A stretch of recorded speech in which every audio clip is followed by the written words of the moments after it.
Simon, I'll ask about Mitch first. You've been together since the start of this club to get to 300. And I obviously wasn't all with the Phoenix, but what does he mean to this team? Everything. It's the heart and soul of the joint since the moment he put pen to paper. We're all privileged to be a teammate of his. And I know that, I'm not a big milestone guy, but I know the team was up for him today. There was talk about during the week that this is important for us to do our best with Creaky celebrating that milestone. So I think that was a real show of the respect that his teammates have for him. Now it's in the books. How does it sit with you, Mitch? I don't know. I didn't really make much of a fuss of it. Everyone thought it was a big deal, but probably me. You play 300 games, and I still feel like someone goes, does it feel like 300, or does it feel like it's going quick or slow? And I say, it feels like it's going really quick, and it honestly feels like 150 games have been played. I don't know. It's just a number, but I think I said it with on our Phoenix page. It's not really about the number of games you play. It's about how many people you can affect in a positive manner to, whether it's bringing a little bit of energy, a bit of fun, a bit of spice, creating a rivalry, whether it's picking someone up off the floor from a crowd's perspective as well that came to the game a little flat and they wanted to watch their team play well, and they see me running around with blonde hair, causing a ruckus or bumping someone over or hanging onto a ball with Sam Froling for too long, just stupid shit where it's like people enjoy that kind of stuff and they enjoy me doing it, I guess, the way I've wanted to. Simon touched on it pre-game and he's like, you did it your way. You did 300 games in the NBL your way. You've never, not in a bad way, but you had never listened to how it should be done. You just did it the way you wanted to, and it's commendable. And I feel like I've always been my authentic self, whether people like me or not. I don't give a shit, but it's just me. And love me or hate me, it's okay with me. I'm still going to come and play hard for my team and play hard for Simon and Tommy and everyone else in between that's a Phoenix supporter. You and Sam are holding the ball there for quite a while. Are you saying anything to each other? And how long are you willing to I was not letting that thing go, man. There's a thing called just winning the small battles. And there was no way. And I kind of just, at a certain point, just lulled him into, I'll let go and you want to let go. If you let go, I'll let go. And then I just snatched it and pulled it out, and I feel like I won that. So, yeah, I'll beat you, Sam. Defense, Simon. Offensively, Illawarra hasn't had a great season, but what did you think of the defensive performance today? At times it was really good. I thought we let ourselves down at times as well. We turned the ball over a little bit and got them out and running. Second chance shots, we gave up too many O-boards in a chunk of time there, which didn't please me. And I thought there was periods where we weren't getting up the floor enough and impacting the ball, and they found a little bit of comfort there. We made the adjustments and we rekindled the effort. But for us to be the team that we can be at that end, we shouldn't need a little jab in the ribs. We should be ready to go each and every time. So still some things to work on there for us. But, if it was any other team in the league, we'd all be saying what a great defensive effort it was. But because it was us, come on now, we'll just say that we had a great offense. We don't play defense. Come on, Simon.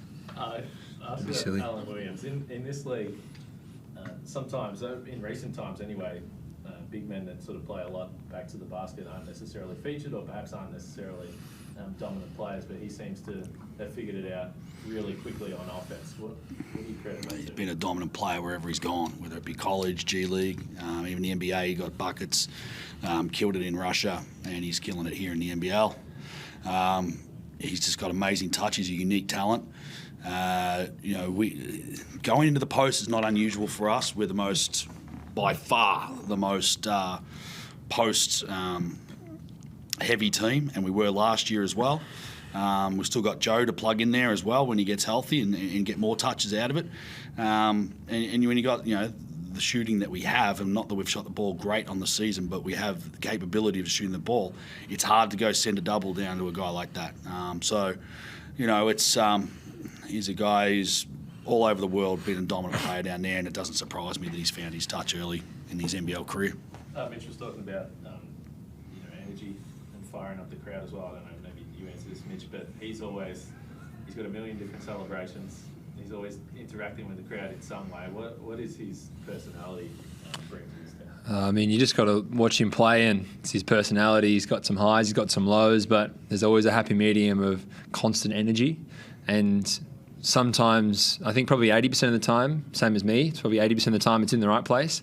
20% of the time it probably hurts us a little bit. But it's when it's more good for you, then it's great. And then when it gets a little bit skewed south, that's when we expect Simon, myself, Rowdy, Kyle to pull it in and say, hey, it's okay, we got this. But that kind of energy is infectious in the group. Anzac touched the floor tonight. You know, how pumped was the entire crowd? They were more excited about that than any milestone because he gives so much energy. Source does the same thing, but from on the court. So when you have that infectious energy, it just bleeds through the group, and we get results like we did tonight based off the fact that someone like him can go and make an energy play, yell and scream for no real reason. He can just drop off, lay it up, and run down the other end. And you're like, I don't know if that was really necessary, but good on him. Like, sweet. Because then the next guy feels a bit better about himself, or he has a bit of a laugh. And that's, I guess, a good way to play basketball because he enjoys it. There's not a possession he doesn't enjoy in basketball. So when I see that, it's easy for me to do the exact same thing, and that's why we feed off each other so well, and a big reason why we wanted him here so much. Just the depth of scoring options. I think I asked Simon a few weeks ago. There was a game where you came out of the game with 3 minutes to go or something like that, and I said that's not something this team would have been able to afford to do in recent years. When you have so many different options around you, what does that do for you? Fuck, it's probably the first time we've done that, man. I tell you what, already my body's like, whoo, yeah, this is good. It's a credit to how we've recruited. It's a credit to Simon and the 1 bazillion hours he puts in the off season. The man didn't take a day off all off season, and we had to basically force him into a recovery session at some point in time in his life because the man works so damn hard. But now it's a credit to the pieces he's added to this team, to this franchise, and also in the coaching staff. He's got guys in now that, you know, complement us really well, and we're all flowing in the same direction. So to have 5 guys in double digits, you know, Rowdy had a really hot first half, doesn't play a lot in the second half. You know, Ruben played a very pivotal part in this game, has no points.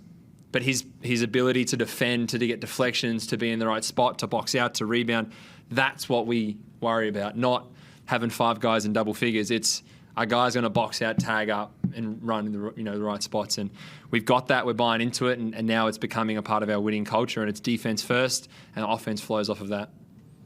Simon, was there an intent to get the ball up quickly, not necessarily to run, but it seemed like there were a lot of early advances, things like that, to get guys into stuff quickly? Was that something that you went into this game knowing you were going to do? We always want to play with pace. I think that's when we're playing at our best from an offensive standpoint. We're able to turn them over a little bit, which helped us get up and down the floor. But also their press, they're 1-2-2. We certainly wanted to attack that and see if we can get early offense out of it. If we couldn't, then bring it back out and try and execute against the zone. If we can try and execute before that zone set up, then that was certainly an area of the game that we talked about, seeing if we could take advantage of. Over the past few weeks, we've seen Trey sort of get into himself. Seems like you've put the ball in his hands a little bit more lately. Is that intentional? Is that a way to get him going? Yeah, I mean, for sure. Anyone who's familiar with his career knows that he can play both positions in the backcourt. He was recruited to come in and do that.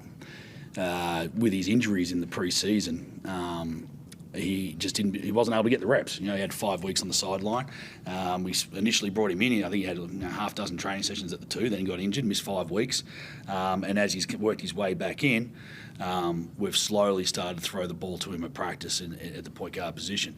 He's someone that we will get more reps there. He's a different kind of player there. He's not blistering speed, but he gets where he wants. And I can kind of associate with that. It's a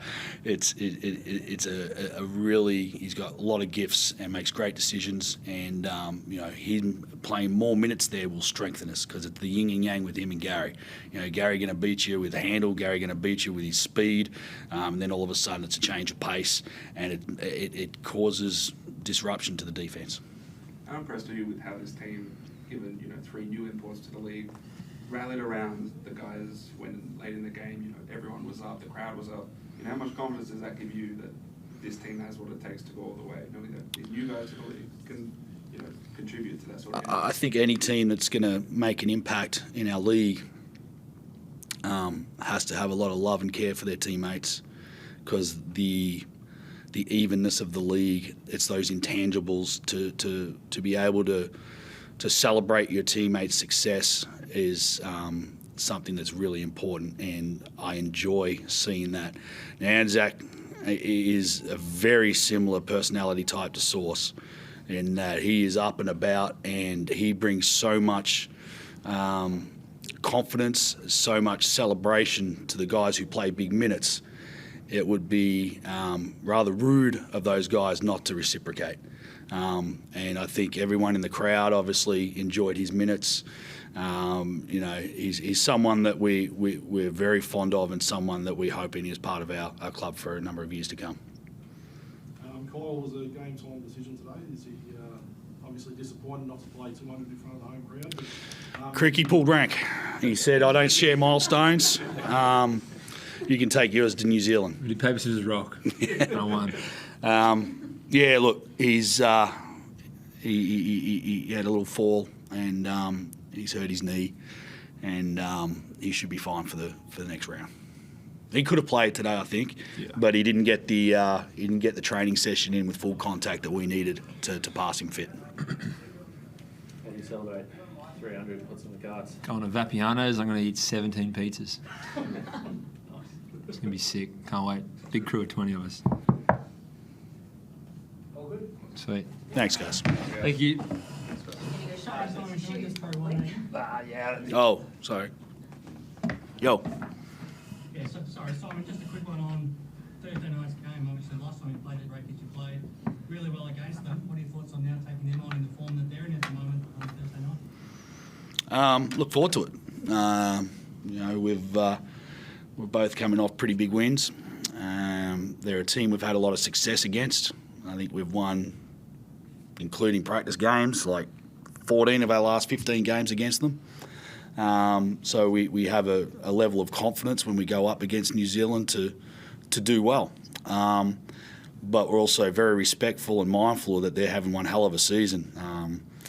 And I look forward to the challenge of going over there, travelling, being in their gym, and familiarising ourselves with the wonderful people of Christchurch. Thank you. Cheers. There we are.